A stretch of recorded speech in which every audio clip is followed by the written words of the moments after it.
And to explore a point just made, ABC is not the only news organization searching for younger viewers, and it's a subject Terrence Smith has been looking at prior to the Letterman development.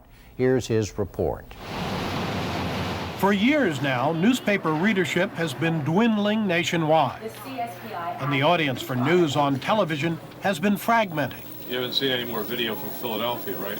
Most ominously, for the long-term future of news organizations, surveys show that people under 35 are reading and watching less traditional news all the time.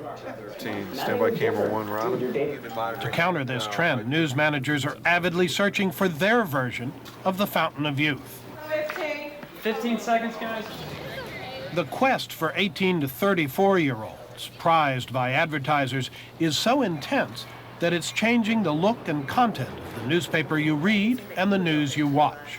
It is a problem of reinventing the wheel without breaking the car.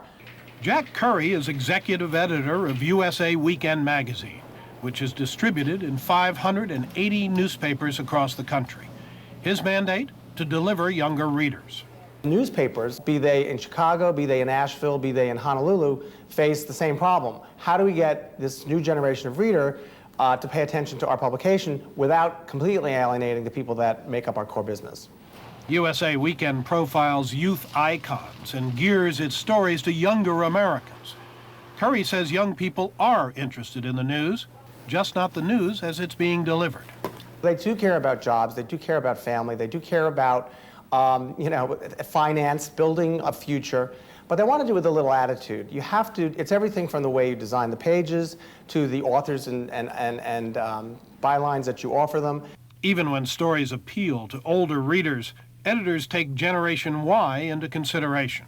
Now, of course, when we have Robert Redford, we make sure that we have Brad Pitt in a sidebar saying why Robert Redford is cool. So you really can edit, so you get it both ways. Do you have a phone number and a contact that I can... The search for a younger demographic is even more pronounced at television networks, where, in a trend that appears to be accelerating, the internet is cutting into the young TV audience. More and more young people are spending time online. In fact, a recent study by the University of California indicated that 14-year-olds are watching less television and spending time online instead. Tom Woolzine is a senior media analyst for Financial Investors. He says 18 to 34-year-olds are targeted by print and TV advertisers because they are harder to reach and have not yet developed brand loyalties. The 18 to 34-year-olds are starting households. They're perhaps more impressionable. They're deciding on what type of baby diaper to buy for the first time. They're establishing a household, deciding what type of toothpaste, what type of soap. So advertising there has the potential of establishing a long-term relationship. Just how important is that younger group? An advertiser will probably pay at least double, if not triple, to reach young people, 18 to 34. Than reach people who are over 55. But many young viewers may not get their news from newscasts at all. There are people who get their sense of the news from late-night comedy shows, from radio, just from the buzz. It is a kind of meta-news, if you will, that is out there that tells people when something really big is happening, and then they might turn to a more traditional source. Andrew Hayward is president of CBS News. His hope is that younger Americans will eventually find their way to network news. To some degree, time is on our side in that as you get older, you tend to get more interested in the world around you. When you have a mortgage, when you have kids in school, you care more about tax policy, the economy, certainly education, crime in the neighborhood, and so on. So I think you become more engaged with society as you get older. That makes you more interested in the news. But having said that, we can't just sit around and wait. As part of media giant Viacom, CBS News has entered partnerships with other Viacom properties that already attract youthful audiences. The news division's 48 Hours has done 2 shows in cooperation with MTV. Anyone can bring them a pill. It hopes to do more. VH1 pop entertainment stories are regularly distributed to CBS News affiliate stations.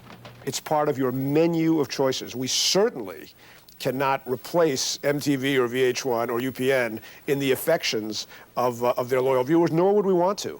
But there's an opportunity for us to become an added feature when people feel the need for network news.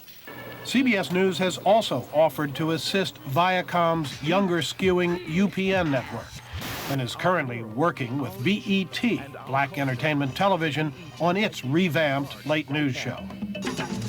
But inside CBS News, efforts to attract younger viewers have met with mixed results.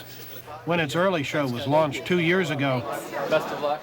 producers featured younger lifestyle reporters and segments. It does represent both the potential and the perils of moving aggressively towards younger viewers.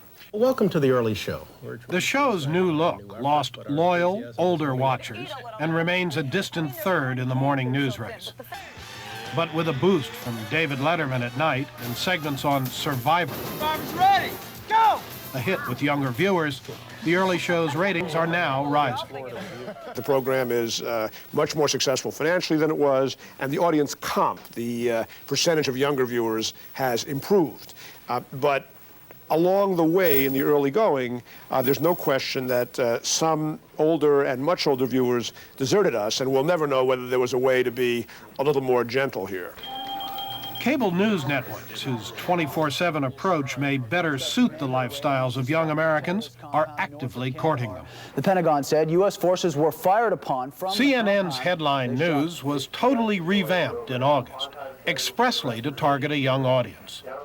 Its creator, Taya Ryan. What we looked at were areas that I think this demographic is very interested in. And we made a conscious effort to focus on those areas, which would be environment, sports, business, technology, health, and entertainment culture.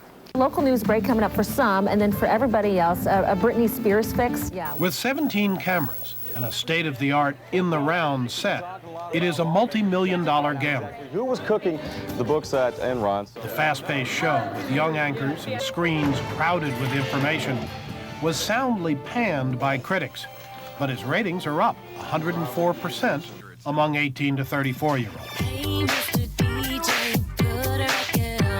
You know, the latest in loudspeaker technology may just blow you away. That's sound we're talking. To critics who say headline news panders to the young, Taya Ryan makes no apologies. It was our own blinders on to say that that was soft news, lifestyle news, versus that's where this audience actually lives. That's what they're interested in. That's what they that's what they'll gravitate to. So as we hold on to what our old definition of news is, we simply watch this audience fade away as a news audience. Headline news viewers only watch for an average of 15 minutes at a time. They can dip in, they can dip out, all throughout the day, get what they want, and move on with their lives. The show's dizzying pace and changing data are, the young anchors say, what their generation expects. You're coming from a generation that kind of grew up in between 8th grade and 12th grade, watching MTV, and that was a new thing. It seems so fast-paced. Now that seems like a regular-paced type of thing. You can tell by the speed at which I talk that life is kind of fast for me. There are people like to multitask. I like to do a number of different things, whether I'm running on the treadmill or I want to put the sound down, I want to read different information or look down at the graphics. More traditional news shows are co-opting headline news crawls and graphics. And mainstream media efforts to attract an internet-based generation will inevitably give all news a different look. The transformation, says Jack Curry, has already begun. There's color on the front pages. The idea that there are stories about women and men, you know, and how they relate on the front pages of newspapers. The fact that Mariah Carey's music deal was on the front pages of the New York Times. These are not stories that would have occurred 25 years ago. What news organizations must do now, he says, is make Generation Y aware of what the news media has for them. If you build it and promote it, they will come. Perhaps. But the question remains whether traditional news organizations can move fast enough to capture the internet generation.